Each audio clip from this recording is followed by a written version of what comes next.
স্বাধীনতা সংগ্রামীর নাতি ও পঞ্চায়েত সমিতির সভাপতিকে এসআইআর হিয়ারিং এর নোটিশ দেওয়া হলে হিঙ্গলগঞ্জের 44 নম্বর বুথের আমিরুল ইসলাম ও তার পরিবারের ঘটনাটি ঘটে। আমিরুল ইসলামের দাবি, ইলেকশন কমিশনের মানুষের হয়রানি বন্ধ করুক। হিঙ্গলগঞ্জের 44 নম্বর বুথের আমিরুল ইসলাম ও তার পরিবারের ঘটনা। আমিরুল ইসলাম এই মুহূর্তে হাসনাবাদ পঞ্চায়েত সমিতির সভাপতি।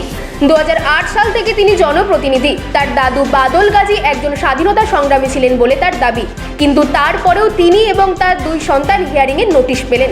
আগামী 28 তারিখ তাদের শুনানির তারিখ। আমিরুল ইসলামের দাবি, আমরা যখন প্রথমে উঠে দাঁড়িয়েছিলাম তখনই তো আমাদের সব তথ্য প্রমাণ জমা দেওয়া আছে ইলেকশন কমিশনের কাছে। আমাদের 7 পুরুষের বসবাস এখানে।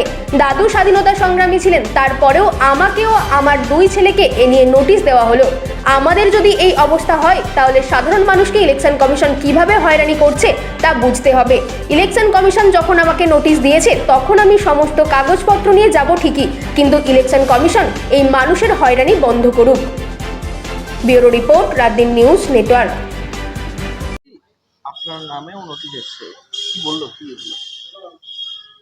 দেখেন, আমার তো এই বয়স হলো 57 বছর।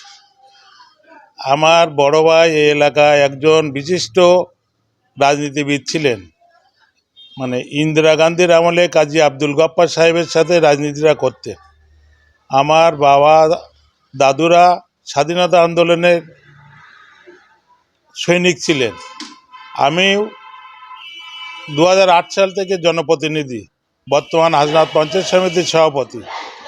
তারপরেও আমার নামে নোটিশ এসছে। নির্বাচন কমিশনের কাছে তো আমাদের তথ্য আছে, আমরা যখন নির্বাচনে দাঁড়াই আমাদের বায়োডাটা দিতে হয়। তা আমাদের মতন লোকের নোটিশ আসছে, আর সাধারণ মানুষের নোটিশ আসলে তারা ভয়ে ভীত হচ্ছে, তারা বিভিন্নভাবে ভেঙে পড়ছে। আমরা আমাদের কাগজ দেখাবো, কোনো সন্দেহ নেই, কিন্তু এইগুলো তো নির্বাচন কমিশন বা সেন্ট্রাল গভর্নমেন্ট, বিজেপি সরকার মানুষকে আতঙ্কের মধ্যে, বিপদের মধ্যে ফেলে দেয়। মানুষের একটা ত্রাস এসে যাচ্ছে, কী হবে, রই ভাব এসে যাচ্ছে। সেই জন্য এর প্রতিবাদ করা উচিত। সুপ্রিম কোর্ট নিশ্চয়ই দেখেছেন, যাতে সরলীকরণ হয় তার মুখে মত দিয়েছে জনগণের জন্য।